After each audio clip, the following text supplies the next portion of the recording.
Hello दोस्तों, कैसे हो आप सब। Welcome to my YouTube channel. दोस्तों, आरआरबी ग्रुप डी का जो आज सेकंड शिफ्ट का एग्ज़ाम हुआ है, आज 29 अगस्त 2022 का है डेट। और इसका जो सेकंड शिफ्ट का अभी जो एग्ज़ाम हुआ है उसका अभी हम लोग क्वेश्चन आंसर करने वाले हैं। तो चलिए शुरू करते हैं सेशन को। पहला क्वेश्चन पूछा गया था कि वर्तमान में प्रधानमंत्री के मुख्य आर्थिक सलाहकार कौन है। तो देखिए, वर्तमान में कौन है मुख्य आर्थिक सलाहकार? संजीव सान्याल जी जो है वो प्रधानमंत्री के मुख्य आर्थिक सलाहकार है वर्तमान में। चलिए अगला क्वेश्चन देखते हैं। अगला क्वेश्चन पूछा गया था कि हर वर्ष प्रधानमंत्री 2 अक्टूबर को कहाँ महात्मा गांधी को श्रद्धांजलि देते हैं। तो इसका करेक्ट आंसर हो जाएगा राजघाट।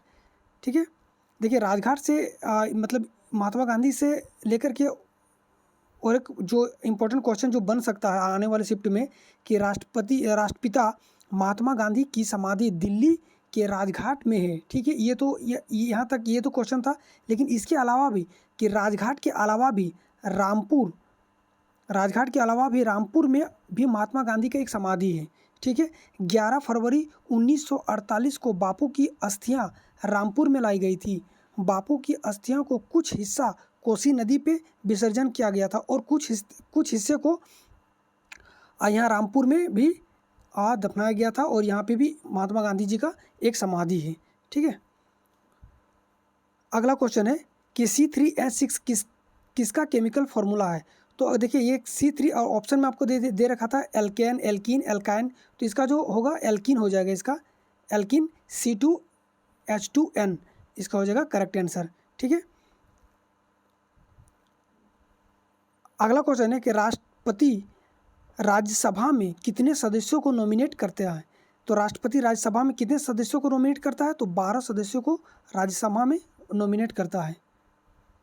अगला क्वेश्चन है जब महिलाओं में मासिक धर्म स्टार्ट होता है तो उसे क्या कहा जाता है। तो देखिए ये क्वेश्चन का जो है मतलब इसको पीरियड्स या फिर रजोधर्म या फिर माहवारी या फिर मेंस्ट्रुअल साइकिल ये कहा जाता है। ठीक है, इसके अलावा भी कोई अगर ऑप्शन में कुछ दिया होगा तो आप लोग प्लीज़ कमेंट में कीजिएगा। विद्युत का प्रतिरोध निम्न में से सबसे ज़्यादा किस में होता है। यहाँ 4 ऑप्शन दे रखा था, सोना, चांदी, लोहा और नाइक्रोम। तो सबसे ज़्यादा जो विद्युत का प्रतिरोधकता होता है वो नाइक्रोम में होता है। और ये नाइक्रोम को कहाँ पे यूज़ किया जाता है? हीटर के तार में, यानी कि हीटर का जो कोयल होता है जो गर्म होकर लाल हो जाता है, ये प्रतिरोध के कारण ही होता है। अगला क्वेश्चन है भारतीय संविधान में मौलिक अधिकार को किस देश से लिया गया था। देखिए मौलिक अधिकार को संयुक्त राज्य अमेरिका से लिया गया था। ठीक है, इसका आंसर हो जाएगा संयुक्त राज्य अमेरिका। लेकिन अगर यहाँ पे बात कर दे कि मौलिक कर्तव्य को किस देश के संविधान से लिया गया था, तो ये इसका आंसर हो जाएगा रूस से। उस समय USRR हुआ करता था, USRR। ठीक है, आगे चलते हैं। नुब्रा किसकी सहायक नदी है। देखिए नुब्रा के साथ और एक नाम दे रखा था, तो नुब्रा और वो जो नाम था वो दोनों किसकी सहायक नदियाँ था। तो देखिए श्योक की सहायक नदियाँ हैं। ठीक है, श्योक नदी की सहायक नदी है। अगला क्वेश्चन था IPL 2022 में कुल कितने टीमों ने हिस्सा लिया था। तो कुल 10 टीमों ने हिस्सा लिया था। नेक्स्ट क्वेश्चन पूछा गया था न्यूटन के आवर्त सारणी में कुल कितने तत्व थे। देखिए न्यूटन के आवर्त सारणी में कुल 56 तत्व हैं। ये क्वेश्चन आया था कि नहीं, आप लोग कमेंट करके जरूर बताइएगा कि बच्चों द्वारा ये बताया गया है। अब पहला तत्व था हाइड्रोजन और लास्ट तत्व था थोरियम। राष्ट्रीय ग्रामीण विकास बैंक और पंचायत राज संस्था का मुख्यालय कहाँ स्थित है। किसी बच्चों द्वारा बताया गया कि इसका फर्स्ट मुख्यालय कहाँ था, यानी कि प्रथम जो इसका हेडक्वार्टर है वो कहाँ था। देखिए प्रथम हेडक्वार्टर करके उसे कुछ मिला नहीं, पूरा गूगल भी हमने चेक किया लेकिन उसे कुछ मिला नहीं। तो इसका जो अभी जो है इसका जो हेडक्वार्टर है वो हैदराबाद में है। अगर आप लोग को ऑप्शन में अगर दिया होगा कुछ तो आप लोग प्लीज़ बताइएगा। आगे चलते हैं। बेंजीन में कितने बॉन्ड होते हैं। देखिए बेंजीन में कुल 15 बॉन्ड होते हैं। 12 सिग्मा बॉन्ड होते हैं और 3 पाई बॉन्ड होते हैं। पाई बॉन्ड यानी कि डबल बॉन्ड जो होता है उसको पाई बॉन्ड कहेंगे और सिंगल बॉन्ड को सिग्मा बॉन्ड कहेंगे। और बेंजीन का स्ट्रक्चर होता है इस तरह से। ठीक है, तो अगर हम यहाँ डबल बॉन्ड देते हैं, सिंगल बॉन्ड, फिर यहाँ पे डबल बॉन्ड, फिर यहाँ सिंगल बॉन्ड, फिर यहाँ पे डबल बॉन्ड, तो इस तरह से 3 डबल बॉन्ड हो जाता है। और सिग्मा बॉन्ड जो है ना, ये जितना भी है ये सब गिनने से आपको 12 सिग्मा बॉन्ड आ जाएगा। अगला क्वेश्चन है सविनय अवज्ञा आंदोलन से क्वेश्चन पूछा गया था। पूरा क्वेश्चन नहीं मिल पाया, इसलिए ये क्वेश्चन को आप लोग अगर होगा किसी को तो आप लोग प्लीज़ कमेंट कीजिएगा। द्वितीय पंचवर्षीय योजना का कार्यकाल क्या था? देखिए द्वितीय पंचवर्षीय योजना का कार्यकाल था 1956 से लेकर के 1961 तक। इस योजना को यानी कि द्वितीय पंचवर्षीय योजना को महालिनोविस मॉडल, इसमें जो इस पंचवर्षीय योजना में महालिनोविस मॉडल को अपनाया गया था। ठीक है, इस योजना का मुख्य उद्देश्य क्या क्या था? तो भारी उद्योग का विकास करना था। साथ ही इसमें किसमें जोर दिया गया था? औद्योगिकरण में इसमें जोर दिया गया था। सबसे ज़्यादा इसमें किसमें जोर दिया गया? औद्योगिकरण में। ठीक है, कुंभ मेला कहाँ लगाया जाता है? कुंभ मेला कहाँ कहाँ लगता है? तो हरिद्वार, प्रयागराज, उज्जैन और नासिक। देखिएगा आप लोग को ऑप्शन में क्या दिया था। अगला था जल मंदिर कहाँ स्थित है? देखिए जल मंदिर जो है ना जैन धर्म के लिए ये बहुत ही महत्वपूर्ण मंदिर है और ये पावापुरी बिहार में स्थित है। मानव शरीर के किस अंग में यूरिया का निर्माण होता है? ठीक है, इसी क्वेश्चन को दूसरे बच्चों द्वारा ये बताया गया कि निम्न में से कौन यूरिक एसिड का स्राव करता है? इसमें 4 ऑप्शन था, मछली, माफ कीजिएगा, पक्षी, सरीसृप, मछली और मनुष्य। तो इसका करेक्ट आंसर हो जाएगा मनुष्य। ठीक है, और अगर ये पूछा गया होगा कि मानव शरीर में किस अंग में यूरिया का निर्माण होता है, तो इसका हो जाएगा लीवर यानी कि यकृत में। और अगर दोनों ही क्वेश्चन आया होगा तो आपको दोनों ही आंसर यहाँ पे दिया हुआ है।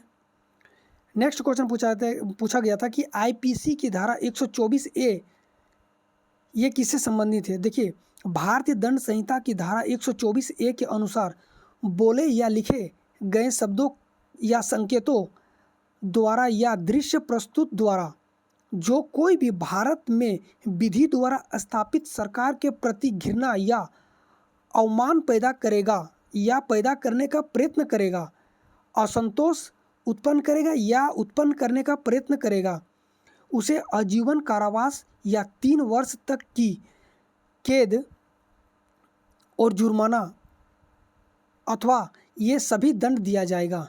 ठीक है, तो ये जो आईपीसी का 124 है उसके अंतर में ये सब कहा गया है। निम्न में से कहाँ धावन सोडा का प्रयोग नहीं किया जाता? देखिए ऑप्शन नहीं मिल पाया, ये 4 ऑप्शन अगर होता तो इसको इजीली बता दिया जाता, लेकिन ये धावन सोडा का प्रयोग कहाँ नहीं किया जाता है? देखिए धावन सोडा का प्रयोग तो जैसे कठोर जल को कठोर जल को मृदु जल में तोड़ने के लिए इसको किया जाता है। इसका धावन सोडा को इसका साबुन बनाने में, सोडा बनाने में इसका यूज़ किया जाता है। अब कहाँ नहीं किया जाता है ये आपको ऑप्शन से ही पता चलेगा। अगला क्वेश्चन है एटॉमिक नंबर 2, 6, 13 और 18 में क्या समानता है? तो ये जो है ना ये सभी पी ब्लॉक के एलिमेंट है। ठीक है, क्योंकि 2 जो होता है ये होता है हीलियम का, 6 होता है कार्बन का, 13 होता है एल्यूमिनियम का और 18 होता है आर्गन का। और ये सब जो आपको पी ब्लॉक का जो एलिमेंट होता है, देखिए पहला जो होता है पीरियडिक टेबल में का जो स्ट्रक्चर होता है ये, तो ये जो होता है ये पी ब्लॉक का होता है। ये जो होता है ये होता है डी ब्लॉक का।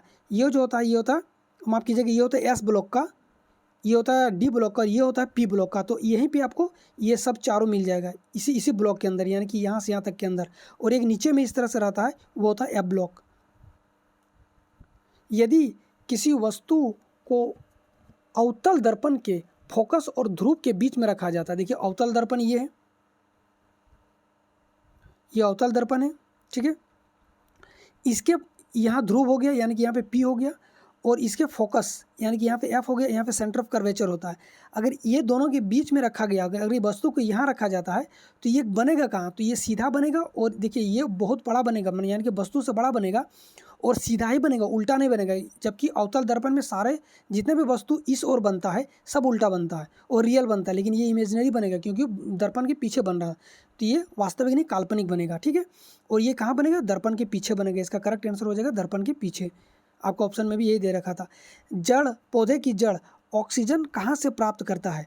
देखिए पौधे का जो जड़ होता है ये श्वसन के लिए जड़ें मृदा की में उपस्थित वायु से ऑक्सीजन प्राप्त करता है। ठीक है, मृदा में जो उपस्थित ऑक्सीजन होता है उसी से प्राप्त करता है। अगला क्वेश्चन था साल, सागौन तथा शीशम किस प्रकार के वनों में पाया जाता है? तो देखिए ये समशीतोष्ण पर्णपाती वनों में पाया जाता है। एक क्वेश्चन पूछा गया था कि उत्तल लेंस में एक वस्तु को 2f1 और f1 के बीच में रखा गया है, तो उसका प्रतिबिंब कहाँ बनेगा? देखिए ये हो गया आपका उत्तल, ये हो गया उत्तल लेंस, उत्तल लेंस में ये जो होता है ये यहाँ पे होता है F1, ये हो गया P, F1 हो गया, और इधर हो जाता है आपको 2F1, ठीक है। और यहाँ जो होता है ये F2 और 2F2 होता है इधर। तो अगर बोला गया है कि ये दोनों के अगर बीच में रखा गया है वस्तु को, तो वस्तु का प्रतिबिंब कहाँ बनेगा, तो ये इन्फिनाइट और ये जो 2F1 है उसके बीच में बनेगा, ठीक है।